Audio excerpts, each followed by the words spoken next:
Dois poderosos motivos para você conferir essa resolução inteira. Primeiro, é a genética. Sim, a cobradíssima, a muitas vezes temida genética. E o segundo motivo é questão da FUVEST, galera. Precisamos entender esse tipo de questão. Ele deu pra gente um heredograma, tá ali em cima, ó. Analise a seguinte genealogia de uma doença. Aí ele deu pra gente as formas geométricas que não estão preenchidas são os indivíduos não afetados. E as que estão preenchidas são os indivíduos afetados. E o que a gente percebe? Tem indivíduo do sexo feminino, do sexo masculino afetados. E aí, abaixo, ele diz o seguinte: foi levantada a hipótese de que a doença possui padrão de herança dominante ligada ao cromossomo X.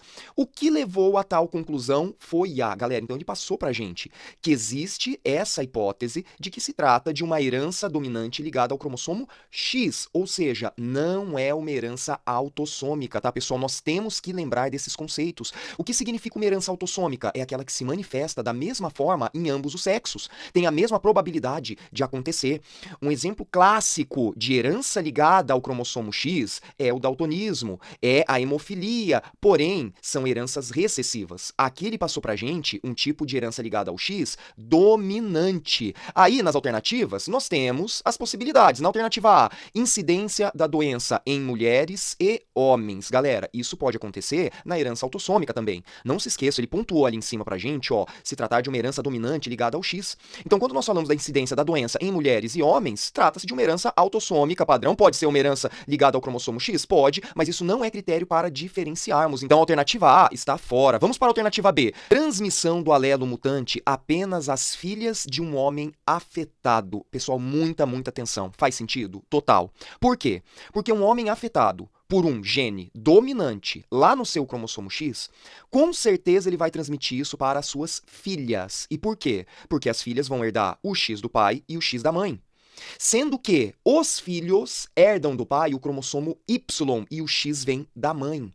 Fiquem atentos a isso, tá, galera? Ó, tô colocando aqui em cima a resolução desse heredograma pra gente interpretar isso, ó, todos os indivíduos com seus respectivos genótipos. Então, a partir do momento que o homem carrega um gene dominante no seu cromossomo X, com certeza as filhas desse indivíduo vão herdar esse gene. Então, as filhas recebem o X do papai e o X da mamãe, sendo que os meninos recebem o X da mamãe e o Y do papai. E é esse um dos principais motivos pela qual a herança relacionada ao cromossomo X tem esse comportamento diferente quando nós comparamos com uma herança autossômica. Vamos dar sequência à questão. Então, a alternativa B, corretíssima, faz total sentido. A alternativa C, presença de pessoas afetadas em todas as gerações. Pessoal, isso também não é conclusivo. Pode acontecer numa herança autossômica, pode acontecer numa herança relacionada ao cromossomo X, então não é conclusivo, tá fora também. Alternativa D, transmissão do alelo mutante às filhas e aos filhos de uma mulher afetada. Também, galera, nós temos aqui a situação de poder acontecer numa herança autossômica e também não é conclusivo em relação a uma herança dominante ligada ao cromossomo X. E a última alternativa, presença de pelo menos um dos genitores afetados, da mesma forma, não é conclusivo. Poderia se tratar aqui de uma herança autossômica.